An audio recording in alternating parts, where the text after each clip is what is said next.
Hey guys, what's up? So it's me again. Mm, mm, mm, mm, mm. Hey. Um, anyway, it's like Thursday or something. I'm still unemployed, waiting for I got paid for training, which was great. I just got a check in the mail. That was really solid.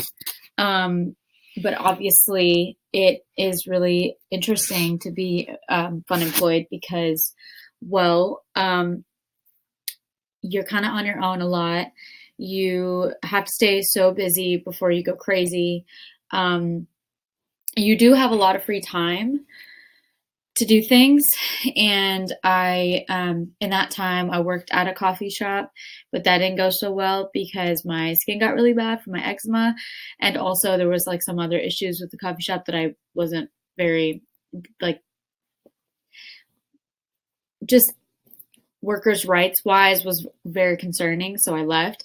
But the point is that, um, now I'm just trying to stay busy. So I'm trying to get involved in voter registration stuff and just getting people excited for these elections coming up.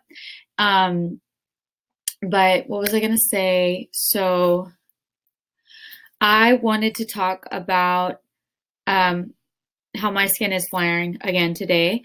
And I've been on Dupixent since like March or, yeah, March. I saw this allergist in Boston and he was like, this shit is the best. So I was like, okay, let's try it out. He thought I had mast cell activation disorder. There's a bunch of mast cell disorders where your mast cells aren't able to complete their task properly, and as a result, you have an increased inflammation response because mast cells are responsible for that histamine release, right? So, like essentially, what an allergic reaction is that all the inflammatory cells are called to the surface, these things called mast cells come to the surface and they release histamines, and that's just an inflammatory product that ends up causing all of the redness and itchiness and all that stuff. And it's also associated with a lot of other symptoms like fatigue and anxiety and depression and all these other things. So my doctor was like, well, this looks like a very strong thing. But he ended up taking all these labs. I waited for a long time to get the results, and it was really nerve wracking because it wasn't just mast cell activation disorder. There was a couple other mast cell disease like mastocytosis and all these other histamine related conditions. And I was actually in a class for my program, and we were talking about mast cell disorders. And I went and talked to the professor after. He's like, I definitely think you have this. You definitely need to give me a call, and you could be my like star patient. And I was like, well, this is interesting. So anyway, my histamine results came back and they were high. They were very high, but they were borderline mastocytosis. So he didn't want to like diagnose me with that, but I was positive, but I wasn't positive enough. So it's like that, whether or not the test is specific or sensitive enough. But the point is that at this point, I've just admitted that I have atopic dermatitis, but what I need to figure out is how to address it with the Dupixent. So I was on and off Dupixent for a while. I'll admit it. I wasn't very regular because I wasn't getting shipments properly to my address. And then once I moved, there was like all these issues with getting it. The insurance was being annoying. It's like you have to use a specialty pharmacy because it's a clinical trial. It's phase 5, so it's post-market research. So the funny thing about Dupixent, they still haven't seen people go all the way to the end in terms of longevity. Like they haven't seen people who've aged and died and then been able to retroactively say, okay, how did Dupixent help them? So we don't really know, and also like their cause of death, like what the related things were.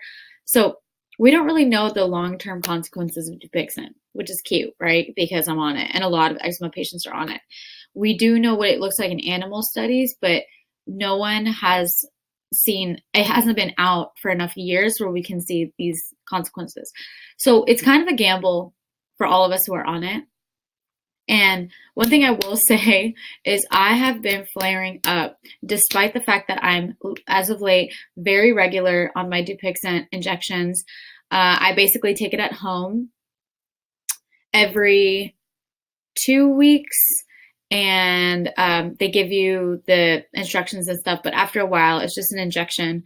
I just put it like 2 inches away from my belly button at 45-degree angle, boom. And I have not noticed, I used to notice like a drastic improvement. That when I first started Dupixent, my skin cleared up in literally 2 days. Like it was like my eczema was gone. And I was thinking, oh my Lord, am I done with eczema? Like when I tell you guys, I was like, this is, okay, when you have allergies and eczema, you guys know this.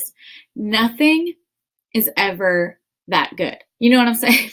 Like everything is too good to be true. Like, I'm sorry, but it's the reality. Like all the steroid creams, when you start on prednisone for the first time, you're like, hey, like I was able to go to homecoming because my skin cleared up in a day or 2 days because of prednisone. But hello, prednisone is an oral steroid, and I was taking it for like 8 years, like multiple times a year, and sometimes just chronically. So, dude, no, these steroid creams, these medicines, like they're not, you know what I mean when I say they're too good to be true. So I was trying to be realistic about it, but I was very hopeful. And then I started getting the #1 adverse event, which is listed on the Dupixent website. And if you read the insert, it's like eye-related issues. Okay. So ever since I started Dupixent, I started these infections, like eye infections, face infections, all of the things that your immune response is protecting against, they're now weakened. So for instance, what Dupixent does is it targets the interleukins, which is another inflammatory process. It's different from the mast cells. So mast cells is like all the way at the end of the timeline of an allergic reaction.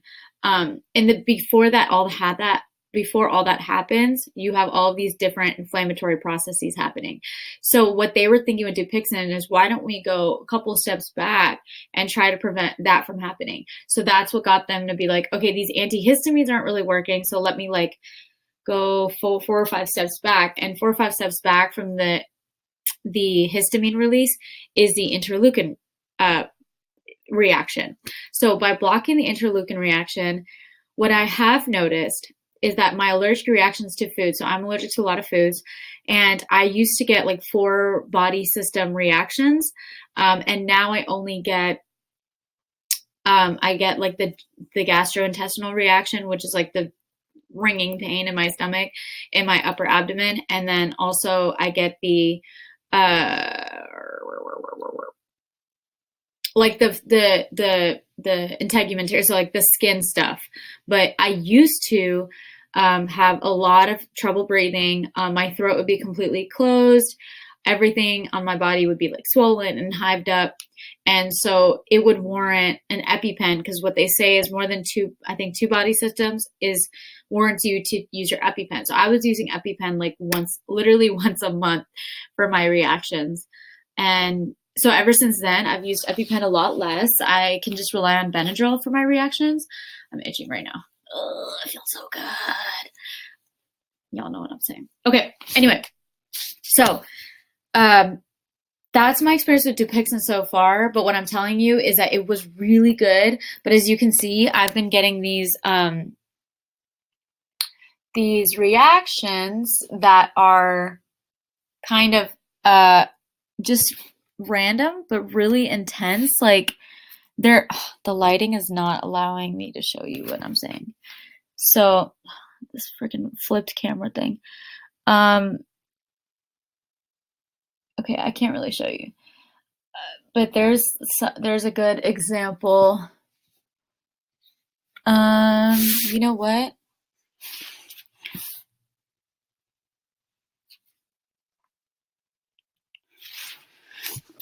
I can show you properly.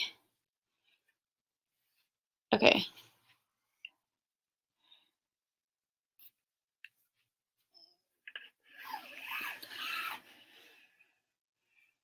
Is that gonna help or make it worse?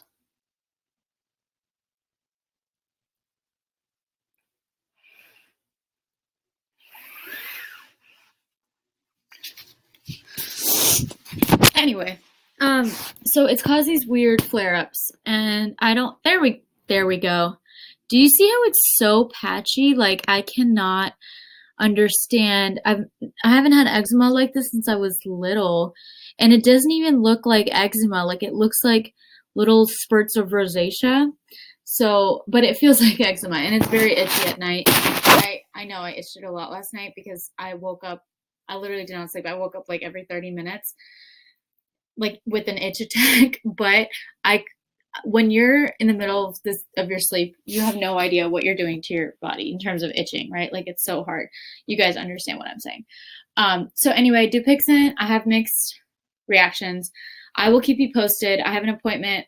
I haven't had a follow-up with an allergist about Dupixent. I've been taking it like without someone watching me for a while now because I moved. So I'm going to see an allergist tomorrow. He's an allergist immunologist, and hopefully he can help me figure out what to do and whether or not I should continue. And the reason I'm debating that is because I have all of these eye issues now. I think I've said it before, but I've developed like meibomian gland dysfunction, and my skin under my eyelids are tightening so much that they're pulling down on my eyelids. So I'm on steroids and antibiotics like constantly for my eyes, but I will keep you guys posted because I don't know about you guys, but for me, I would rather have anything than have like the pain and itchiness and just mental health issues that come with eczema. Like, is that just me? Is it just me? Maybe it's because like if this happened to me in the middle of my life, maybe I'd be like, oh, well, I'll take the eczema over like all of these issues with my eyesight. But for some reason I'm like, oh no, I'll take not being able to see properly over eczema any day. So that's just like it's a really effed up thing that our childhoods have done to us. So anyway, I hope you guys enjoy this. It was super long. I'm going to try to edit it really well. But yeah, let me know if you have any questions. I'll keep you posted about the Dupixent. Okay, bye.